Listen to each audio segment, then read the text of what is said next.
دوسرا نقصان یہ ہوتا ہے جب انسان کی تنہائیاں پاک نہیں رہتی، جب اس کی تنہائیاں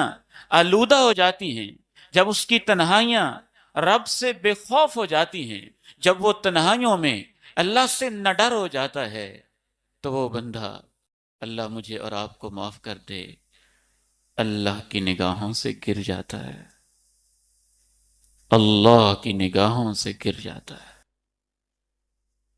کیوں؟ کیونکہ اس نے اللہ کو اپنی نگاہوں سے گرا دیا تھا۔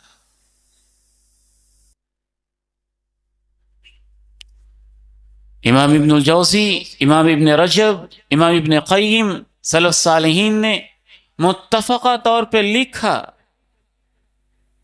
کہ آدم کا بیٹا جب گناہ کرتا ہے اور پردہ حرکت میں آتا ہے اور انسان کا دل کانپنے لگتا ہے، کہیں کو آیا تو نہیں، کھٹکھٹاہٹ ہوتی ہے، آہٹ محسوس کرتا ہے، اور انسان دائیں بائیں اوپر نیچے جھانکتا ہے، کہیں کوئی دیکھ تو نہیں رہا۔ آدم کا بیٹا جب کہیں بیٹھا ہوتا ہے گناہ کی محفل اور مجلس میں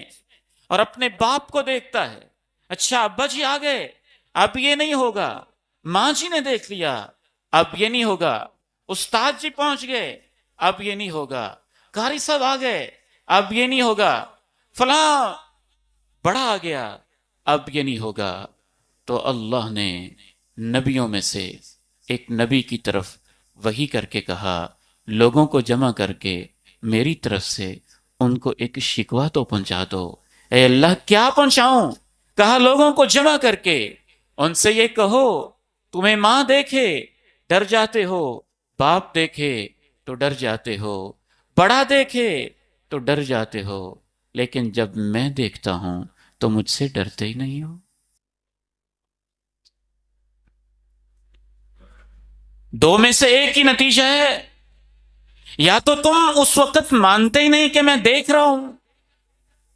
تو پھر تم مشرک ہو گئے، اللہ کے ساتھ شرک ہو گیا، اور اگر تم اس وقت بھی مان رہے ہوتے ہو